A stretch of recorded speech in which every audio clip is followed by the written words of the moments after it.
Hi, listeners. Welcome to Grief Out Loud. Remember the last time you tried to talk about grief and suddenly everyone left the room? Grief Out Loud is opening up this often avoided conversation because grief is hard enough without having to go through it alone.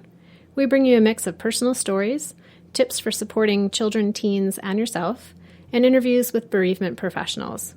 Platitude and cliche-free, we promise. Grief Out Loud is hosted by me, Janet Cristofero, and produced by the Dougy Center for Grieving Children and Families in Portland, Oregon.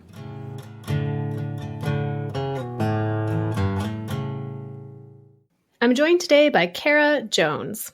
Kara is a grieving mother and a heart maker in the lives of grieving people and professionals who work with grieving people. Kara plays a lot of roles in the world of grief. She provides direct service to those with a personal experience of loss through her site, Grief and Creativity, and she also offers continuing education for those in a role of supporting others in grief at the Creative Grief Studio. Welcome, Kara. Thank you, Jana. I'm happy to be here today. As I was going over your introduction and looking through all of the things that you do, I'm wondering, what don't you do when it comes to supporting people in grief? Yeah, it came all pretty organically out of our own experiences of grief and just kind of evolved. So I've worn lots of hats. And for your own personal experience of grief, that began with the death of your son. Yes, my husband and I had a full-term, supposedly perfectly healthy pregnancy, but my son was then born dead. And so out of his stillbirth, as a person and as a family, we sought a lot of support. That was a very unexpected turn of events. So we sought support and got support for a couple of years, and then sort of just, that progression of grief experience that happens, I felt a little stronger. I wanted to give back to that community. And so I trained to be a facilitator. And then I was in communication with facilitators all over the country. And we got to talking about creativity and groups that were stuck and what do we do? And so the continuing education piece sort of evolved out of those conversations, sort of train the trainer kind of thing. And here we are today, and really it's not something, if you had asked me 22 years ago, I couldn't have told you I'd be here today. Right. It's not like you received the news that your son died and said, oh, I forecast this amazing journey of moving into processing my own loss and then bringing that as an offering to the world.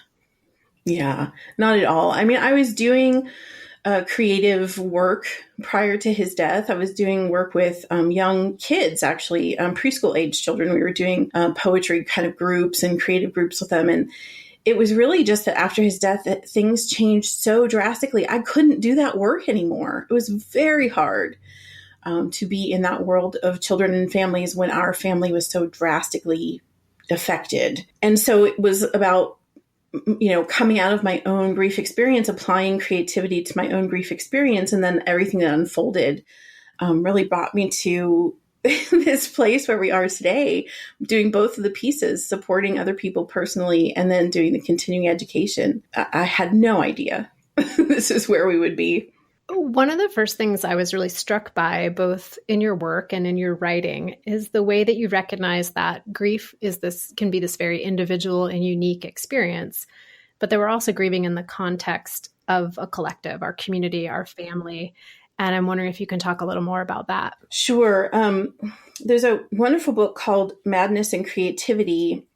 And Ulanov writes in that book about how we are individuals having experiences, of course, but we are always embedded within what she calls kinship systems. And the more I started to explore this, the more I started to realize that we are individuals having our grief experiences, yes, and there's uniqueness to those grief experiences for everyone. However, none of us can escape the ways we are embedded within, our geographic location, our access to support, race, class, education, family, community, resources.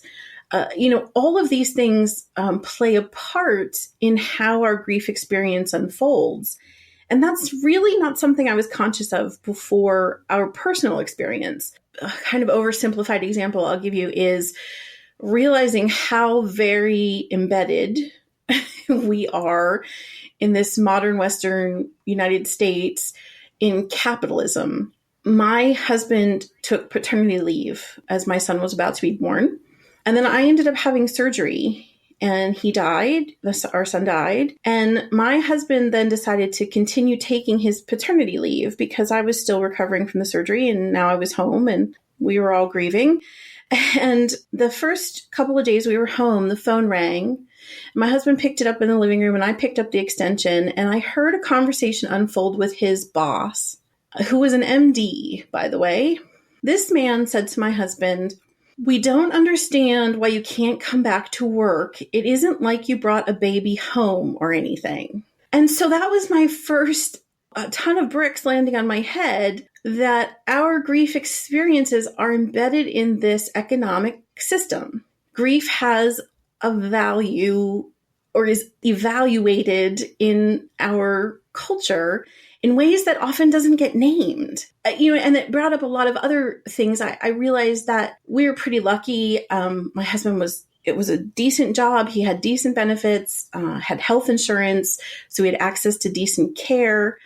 But what the benefits they offered was 3 days bereavement leave. So the grief was worth 3 days bereavement leave. That's it. And then we can't understand why you won't come back to work. Extending that, for me, I've been self-employed and working on contract in sort of this sort of gig economy that we live in. We don't even get that if you're self-employed. And so just this realization, like, we could be aware of it. We could have the ton of bricks fall on our head and then be able to name it, but we can't really get out of it. And so how do we make creative spaces for ourselves and then for the people that we're working with to be able to language these experiences, find names for them?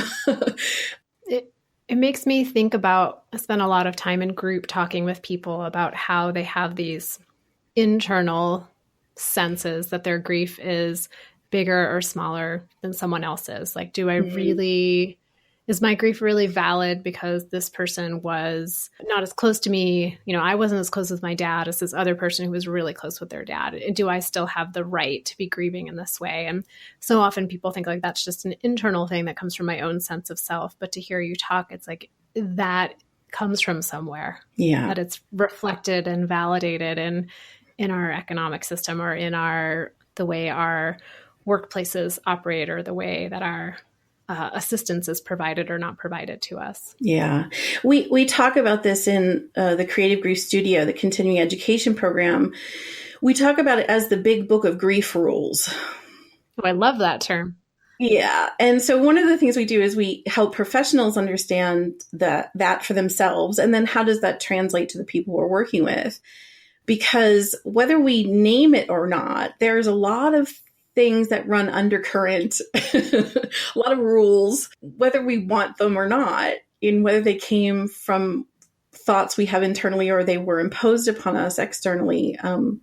There's this big book of grief rules that people carry around, and it's not the same for everybody. Right. That some of those rules are implicit and some of those rules are explicit, something that maybe as you were raised, you were growing up, a relative said to you, this is the way we grieve in our family, versus maybe something you've absorbed from reading books or watching movies. Yes, exactly. Doing that kind of exploration helps me professionally because it helps me see the blind spots I have. I had a certain space where, okay, I had a stillbirth and this is how it happened for us. And so I thought, well, I could facilitate support group for other stillbirth parents.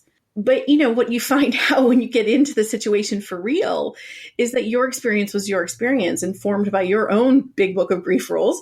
And what other families come in with is not the same. And that was reinforced for me when we did have a second stillbirth a few years later, that our stillbirth with our second child was completely different experience than the first one. And I thought, wow, if just for me, those two stillbirths were completely different experiences, then I really can't know. I can't know what's going on for people. What do you think contributed to the second experience being so different? In the second experience, I was already many years into asking for grief support, getting grief support, and then also doing the continuing education piece, working with other facilitators. So I think the second experience was very different because when we went to the hospital that time, I was able to very clearly say to hospital staff, I need this. And they did it. The first time around, we went in and everything was so unexpected. I didn't know I even could ask. There were some missteps in our first experience. And I talk about that. I talk about the things that could have been done differently from us and from the professionals around us. But also just that learning curve of understanding how different these experiences are for people. It really brought up a lot for me in terms of realizing I'm a white woman. We were pretty much middle class at that point. My husband had a decent job. We had decent health care. We had people around us who were treating us with compassion. My privilege is very, very different than what some people who are having stillbirths experience. There's a woman named Teodoro del Carmen Vasquez in Peru who was tried as a criminal after she suffered a stillbirth, and she was sentenced to 30 years for aggravated homicide. There's another woman named Latice Fisher in Mississippi who just last week went to trial facing second-degree murder charges after the stillbirth of her child. This was a blind spot for me as a white privileged woman initially. I did not realize there was this statistical pattern of women of color being criminalized for stillbirth. So not just having the grief experience that we were having, but additionally having the grief experiences that come from dealing with that kind of criminalization. If I was going to offer grief support and be present for women in those situations, my experience was very narrow, and I really had to understand a lot of other things that were surrounding and affecting and shaping, the grief experience to be present for people, for what's actually happening for them. So with that expanded knowledge of what tangibly would change? Some of it is a mindset change. And some of it is a practical change. For me, the mindset change was coming out of sort of the privilege I had in terms of education. I was coming at things with this idea that you could become an expert. You could learn enough to know everything you needed to know. And you're the expert in the space, and you can set up and, you bring people together to have whatever experiences they have. I quickly realized that I don't know. I cannot know pretty much anything about the person sitting in front of me. By staying in the I don't know space, then I can be curious and I can ask a lot of questions. On the practical level, I'm asking questions of the people who show up in front of me about what's happening for them and staying as curious as possible rather than being an expert in the space. I have really good skills at setting up space to be creative and for people to explore, but there's no model. There are no stages, there are no tasks, there are no list of questions that I can take in that is going to address the person who shows up in front of me. That was a big change for me. I've been sitting a little with the idea of how we, whether through our own personal grief experiences or our experiences of facilitating groups or working with people individually who have had grief, we absorb certain themes or concepts, and we bring those with us into our next interaction. And yet, how do we use those to inform open, curious questions rather than limiting, directed questions? Yeah. There's a great book from Kimberly Acquaviva. She wrote this book called LGBTQ-Inclusive, Hospice, and Palliative Care. And in the beginning of that book, she really talks about the difference between universal approaches versus inclusive approaches. By universal, you mean like kind of an across the board, we offer this thing to everyone? Yes, exactly. In institutional settings, there's this idea that, well, if we come up with something that's the same for everybody, everybody's equal. We're creating equality. The problem is that if you offer the same thing to every person sitting in front of you, it doesn't include them. What Kimberly's talking about in the beginning of the book is using this approach of being inclusive instead of universal. Instead of taking a universal model and applying it to everyone who shows up for care, how do we create inclusive spaces that say what's happening here and what needs are there to be met, or where's the gap in service happening for this person or this family? It can seem just like semantics, and wordplay, but that was a big shift for me too in reading her book, thinking, about that change from universal to inclusive. There's a great drawing illustration I've seen in different social justice circles where there's, three people kind of looking over a fence at a ball game. One of the people is really tall. They're up over the fence and they can see the game. The other person's sort of like right at the fence line, and the other person's very, very short and can't see anything. And so a universal approach would be give everybody the same box to stand on. Well, now the guy who could see over the fence originally anyway is just that much taller, right? The person at the eye line can see over. Now, the person who is very, very short still can't see over the fence. The box isn't tall enough for them. So the sort of progression of this illustration is that if you take the box from the very tall person, he doesn't need it anyway, and offer two boxes to the person who's very, very short, now they can see over too. But what's interesting about this graphic is that I've seen artists and activists continue to evolve this drawing to eventually, the fence is gone. And then there's another one where they're all in team uniforms and they're actually further up in the ball game, actually on the team playing the game.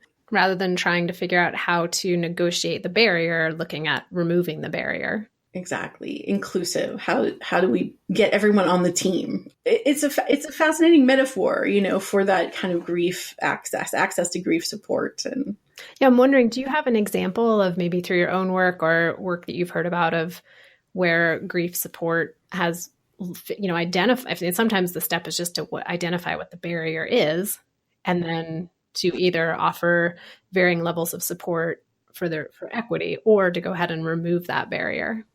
One I can think of pretty quickly is access to crisis lines.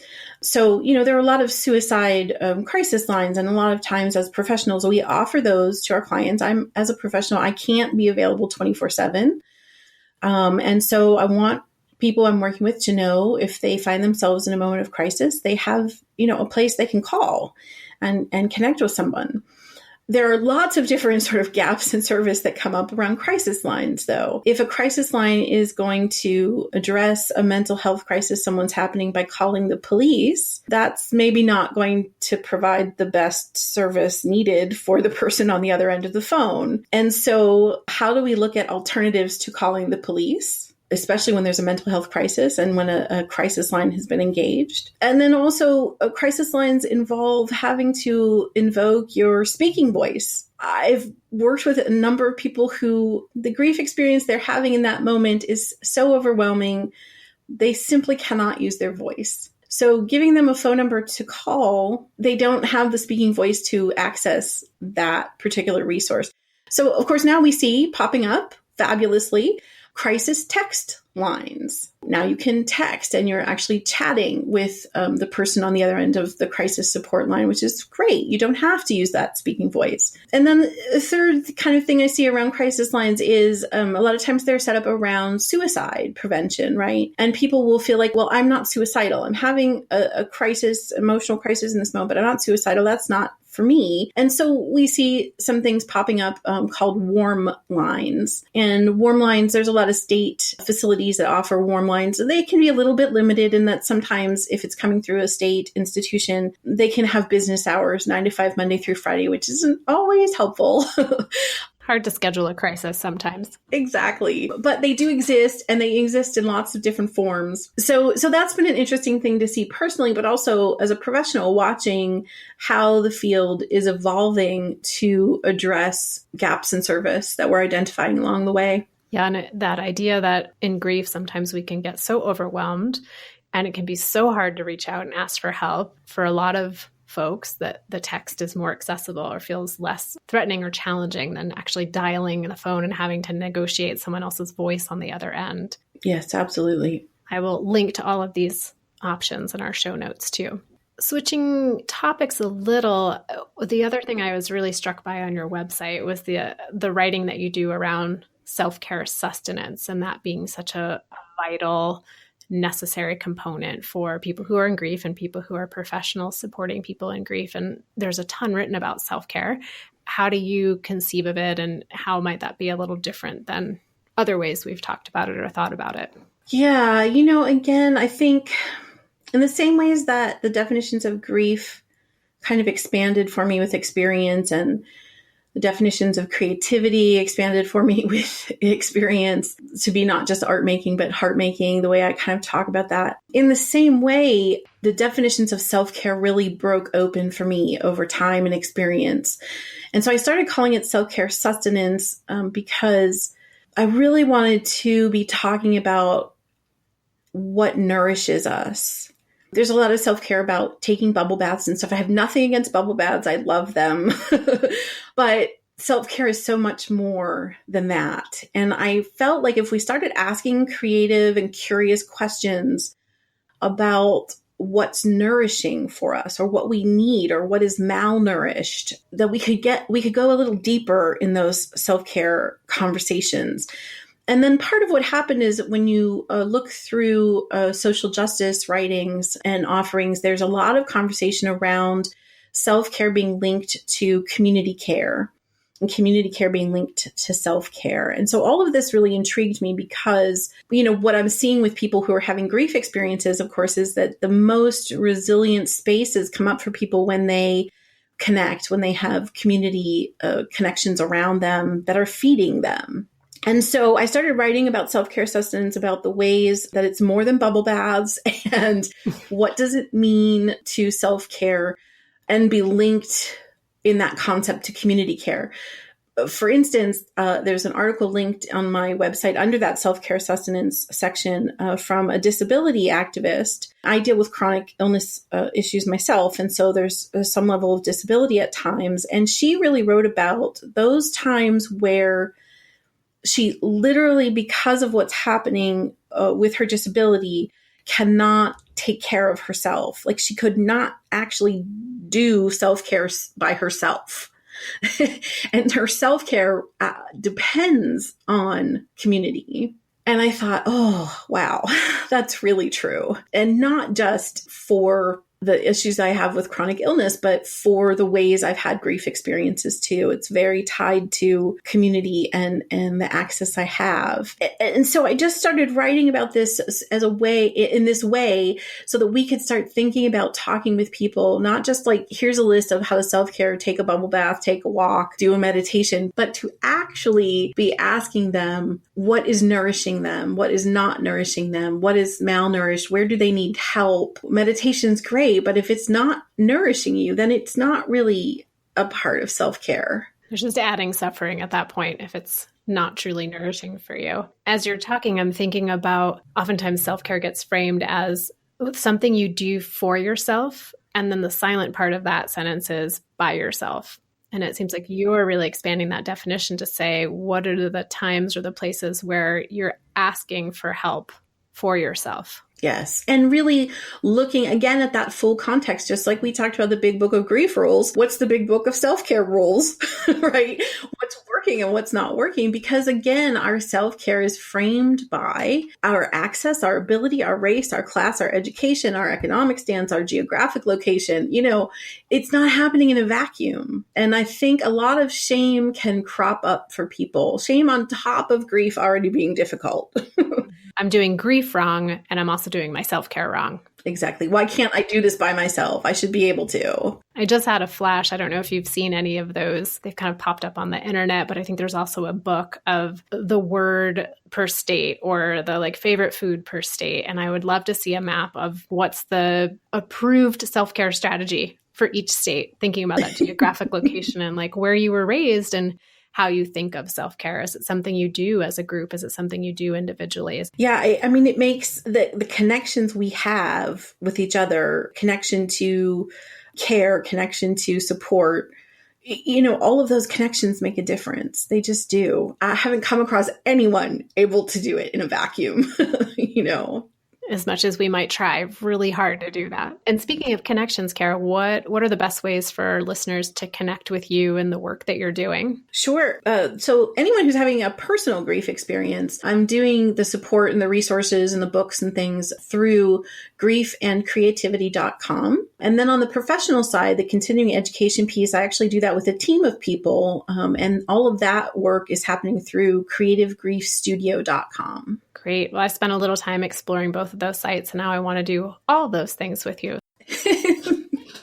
That would be great. Thank you. And I just want to appreciate, taking time to talk with me today and have this conversation and sort of, I know you've talked a lot about how we expand our definitions of grief and expand our definition of what does it mean to provide grief support in a really aware way. So thank you for that.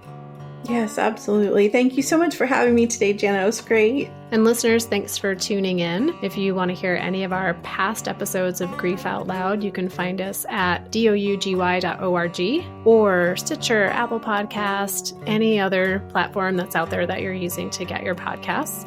If you have an idea for a topic, something you want to hear us talk about, send us an email at help@dougy.org. Thanks for listening. Hope you'll join us again next time.